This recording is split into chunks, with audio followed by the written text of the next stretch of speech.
आपके टीचर्स लोग हमारे पास आए, सिस्टर्स, कि आप हमारे एक कार्यक्रम में आइए।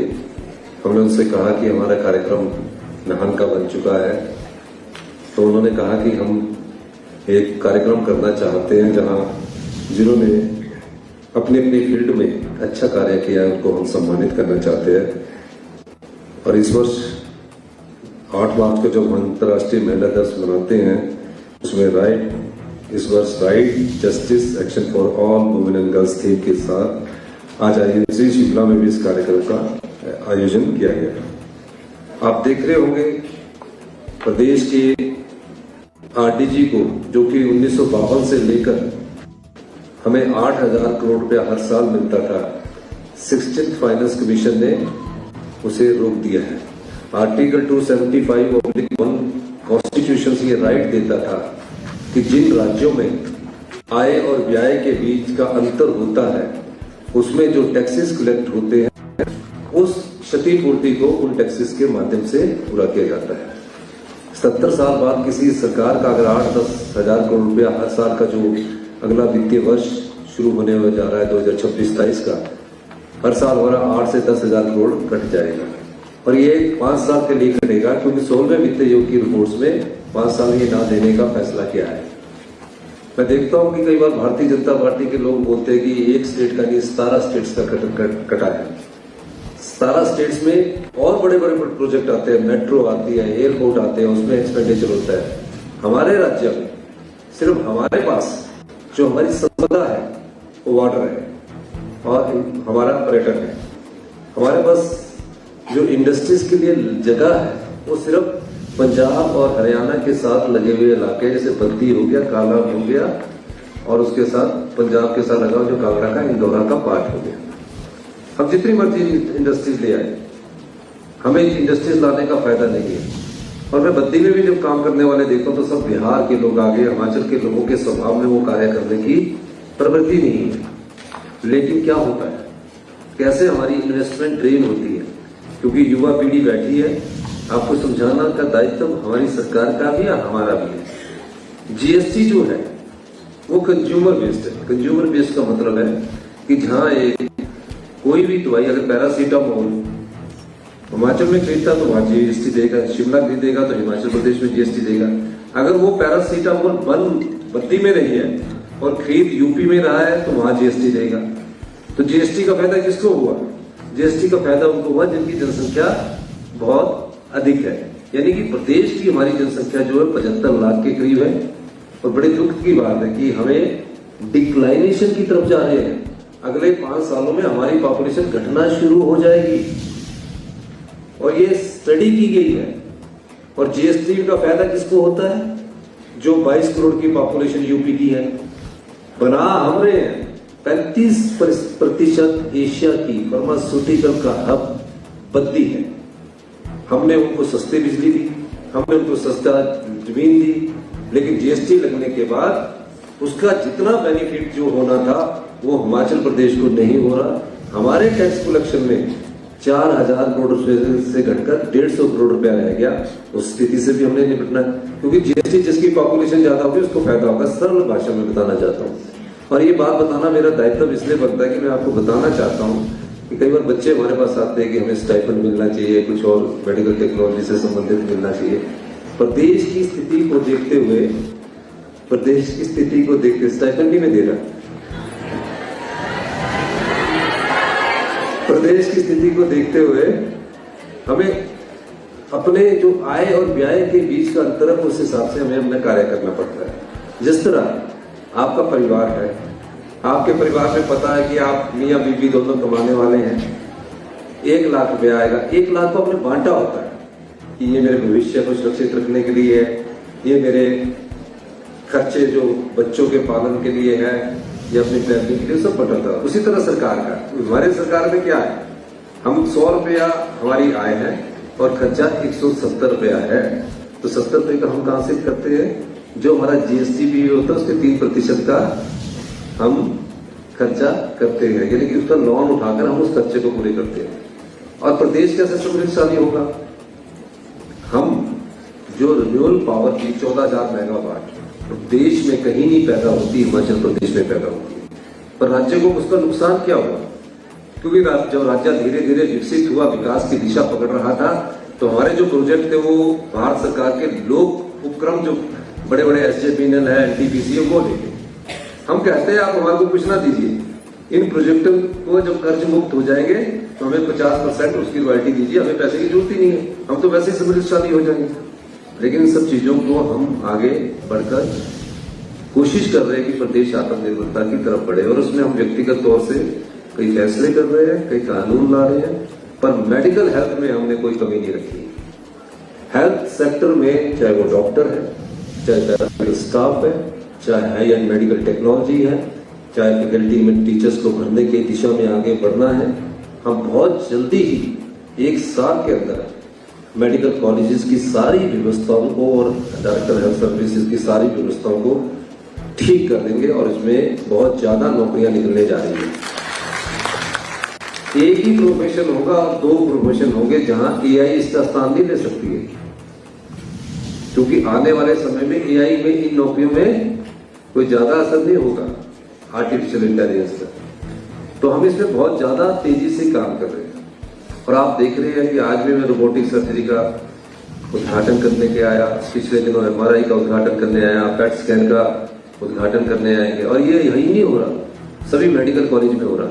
लेकिन जब मैंने मेडिकल कॉलेज में जब इंटरेक्शन किया तो पता लगा कि हमने PG की क्लासेस पिछले साल शुरू कर दी, पर अभी एसोसिएट प्रोफेसर नहीं बने, असिस्टेंट प्रोफेसर नहीं बने, आपके प्रोफेसर डेजिग्नेट नहीं हुए। मैंने दिशा निर्देश दी कि सबको डेजिग्नेट करना है, और PG की क्लासेस भी मेडिकल कॉलेज में स्टार्ट करनी है, और स्ट्रेंथनिंग ऑफ स्टाफ भी शुरू करना है पैरामेडिकल के स्टाफ के साथ।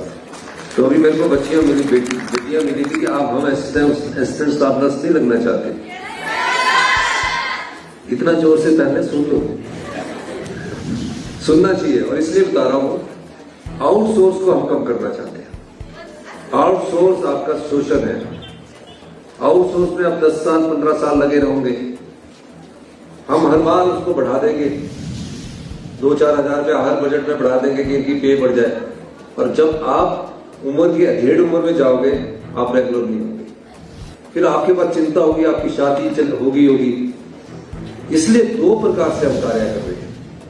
एक तो तुरंत प्रभाव से मेडिकल कॉलेज में जो कमियां उसको पूरा किया जाए, दूसरा जो स्टाफ नर्सेज है उनकी पोस्टें निकाली जाए, बैच वाइज नियुक्तियां भी की जाए, तीसरा जो यंगर जनरेशन है उसको टेम्परेरी बेस पर 5 साल के लिए हम ला रहे हैं, और रेगुलर तीसरा पार्ट है।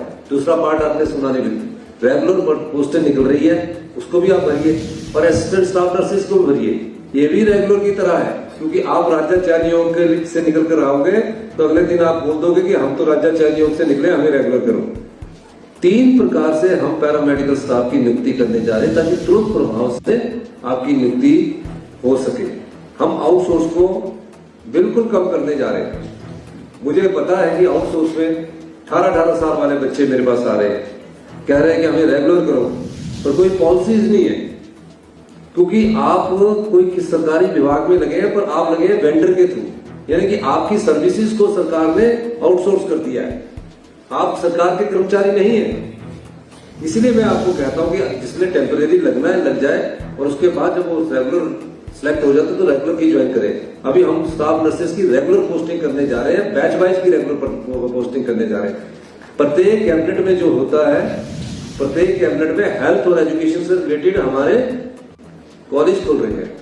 अभी मेरे को स्टाफ नर्सेज नेहरू चौक में मिली थी, उन्होंने कहा कि हम हायर एजुकेशन के लिए हमको 40% जो स्टाइपेंड है वो मिलता है, पहले पूरी पे मिलती थी।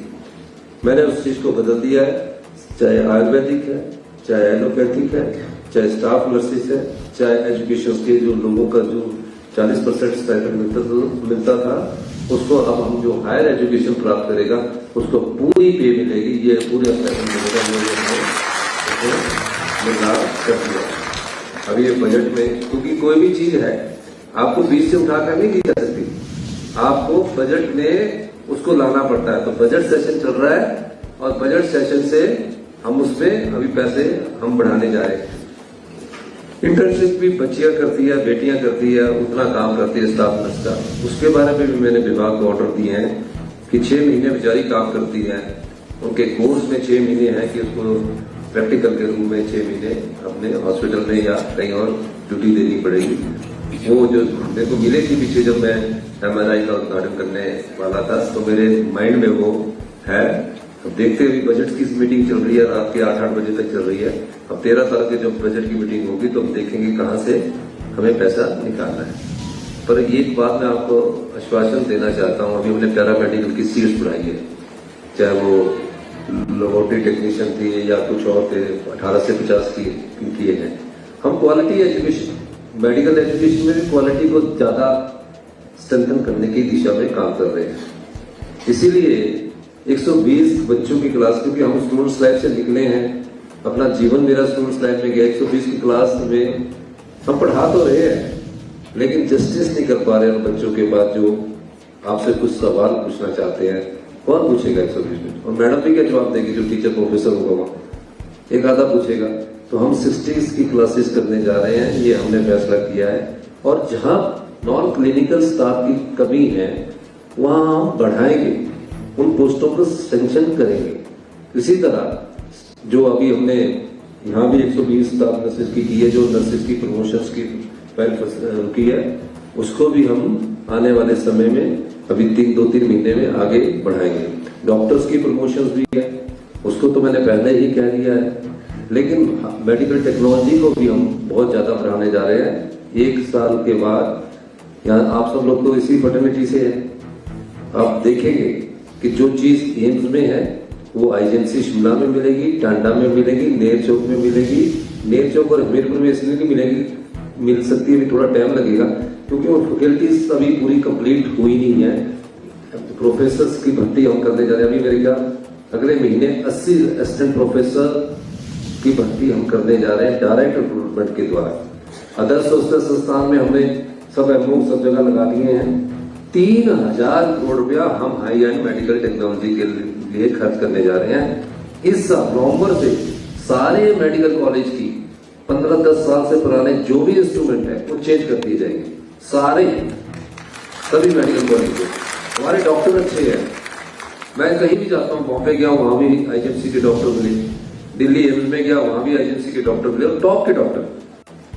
हमारे यहाँ भी डॉक्टर बहुत अच्छे हैं, स्टाफ नर्सेज भी सब बहुत अच्छे हैं। लेकिन हम उनको, अकेडमिशियन तो बहुत अच्छे हैं, पढ़ के बहुत अकेडमिक हो रहे हैं। जब हम हाई एंड उनको मेडिकल टेक्नोलॉजी देंगे, उससे वो एक्सपीरियंस जब प्राप्त करेंगे तो उनकी नॉलेज डबल हो जाएगी, उनका कॉन्फिडेंस डबल हो जाएगा। इस दृष्टि से हमारी सरकार आपके लिए कार्य कर रही है। कुछ मांगे रखी है, मैंने पढ़ी नहीं है क्योंकि एकदम ही आपने पढ़ाई है, इसको मैं स्टडी करने के बाद। अच्छा, RMP रूल चेंज करने की बात की है वाइस प्रिंसिपल एंड प्रोफेसर की।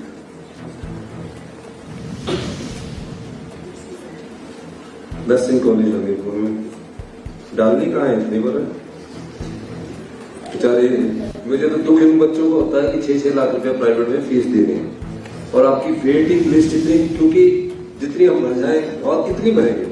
इसलिए हमने ओवरसीज डिपार्टमेंट बनाया अपना, कि बाहर हम अपनी बेटियों को जब भेजे तो उसका ट्रैक रख सके, उसको रजिस्ट्रेशन करवा सके, और नौकरी हम अपने द्वारा उनको बाहर किस पेपर पर मिलती है वो देख सके। आपने electronic staff professional overseas department है, उसमें हमने ये भी रखा है कि बेटी जहां काम करती है उसका हर महीने उसका रिपोर्ट कार्ड लिया जाएगा कि ठीक है कि नहीं है, कोई एक्सप्लॉयटेशन, कोई एक्सटॉर्शन तो नहीं करता। तो इस ढंग से हमने ओवरसीज डिपार्टमेंट में आया है। प्रॉब्लम क्या है? प्रॉब्लम ये है कि हम नर्सिंग कॉलेज भी खोल दें, मेडिकल कॉलेज भी खोल दें। मुझे आने वाले समय में जो नजर आ रहा है, यहाँ डॉक्टर्स की वेटिंग बेटर डॉक्टर्स की तरह होने जा रही है, नर्सिंग की वेटिंग और ज्यादा वहां होने जा रही है। इन सब चीजों को देखते हुए वैसे नर्सिंग की हमने सीटें बढ़ाई है। कॉलेज खोलने पर जो चर्चा होगी देखिए उसमें विचार करेंगे।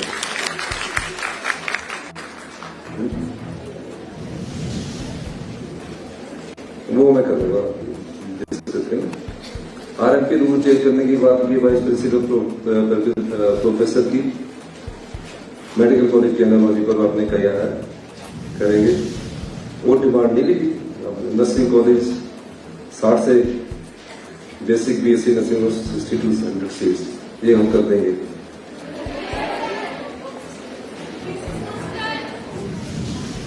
नहीं मैं करूंगा, प्रमोशन की डिमांड है वैसे, इसलिए कॉलेज करवाना चाह रहे, मैं करूंगा।